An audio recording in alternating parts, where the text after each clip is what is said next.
Well, in touching on the 7 important things to really pay attention to focus on when you're trying to join a church, these things are extremely important but kind of difficult, especially in the environment that we live in today where fake is the new real.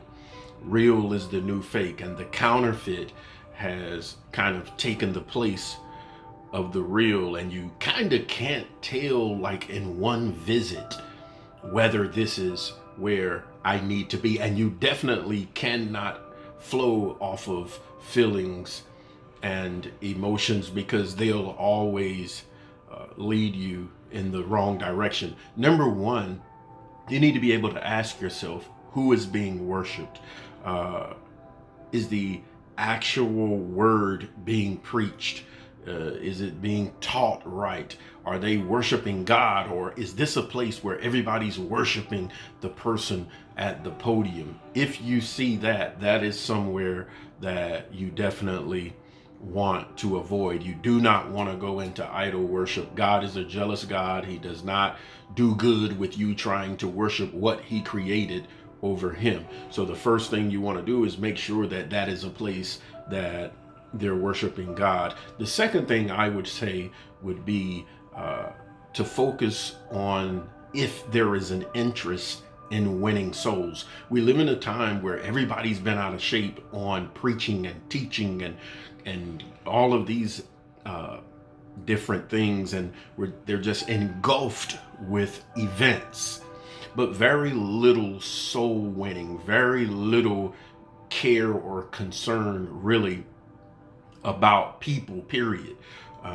You need to make sure that that concern is there in making your choice, because if not, then you're in a place that is somewhat a contained unit and there is no interest to bring anyone in to help anybody or to save souls, which the word says that we definitely should do. Second thing is, or the third thing, will and can you be trained?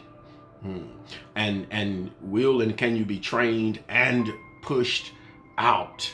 Um, when we go to school to gain knowledge. We go to school to learn. We go to school to become aware of life and to get on the road of purpose toward destiny.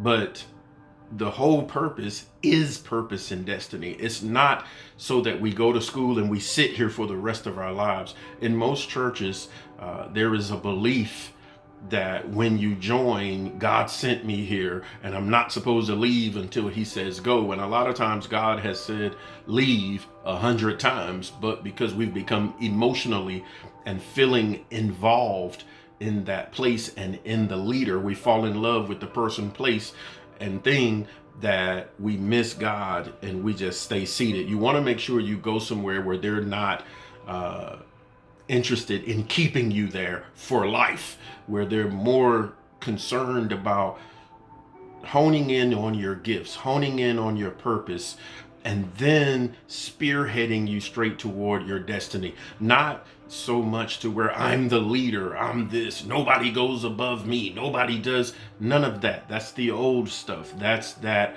cultish type stuff. And we don't want to do that. You want to go somewhere where you can grow and go, grow and go. I would say number 4 would have to be checking for unity.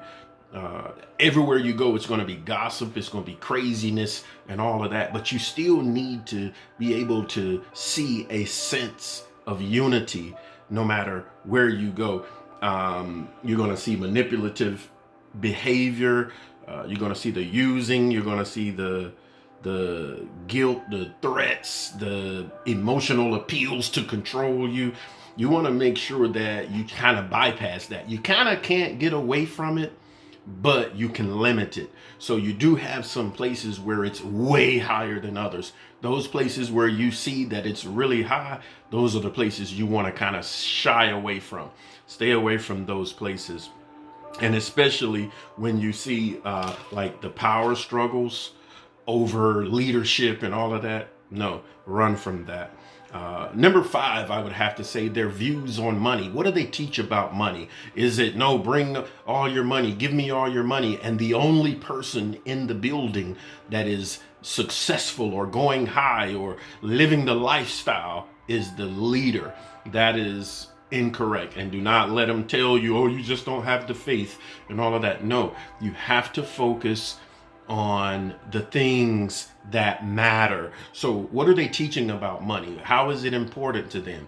How are they using it to serve? God said, bring ye all the tithes into the storehouse, that there may be meat in my house. That meat is not just for the leader, it is for the house. So we need to make sure that the house has an understanding of that. Number 6, and I'm going real fast, but I just want to get you these nuggets. Number 6 would be comfort. I know you might think I'm going to say go somewhere where it's comfortable. No, you want to go somewhere where it's not comfortable. Listen, always remember this. Nothing grows in comfortable surroundings. No faith is gained in comfortable surroundings. No strength is gained in comfortable surroundings. When you go to the gym, it's not comfortable. There's weight on that bar, and that weight is what builds you. So don't look for a place that's comfortable for you, the children, the family. Go somewhere where you're being challenged by the word of God. Go somewhere where you're being challenged to push out, to go out into the deep with your purpose and your destiny. Do not cater to people. Do not let people cater to you. Desire the uncomfortableness of growth. That is how you move along in the proper and right setting, the right church. Last thing is accountability. You want to make sure that the pastor is accountable. You want to make sure that the people are accountable. You want to make sure that the pastor does not show favoritism to his clique, to his people, to his little groups, especially to his family, his children, his grandchildren. No, you want accountability all across the board, even with yourself.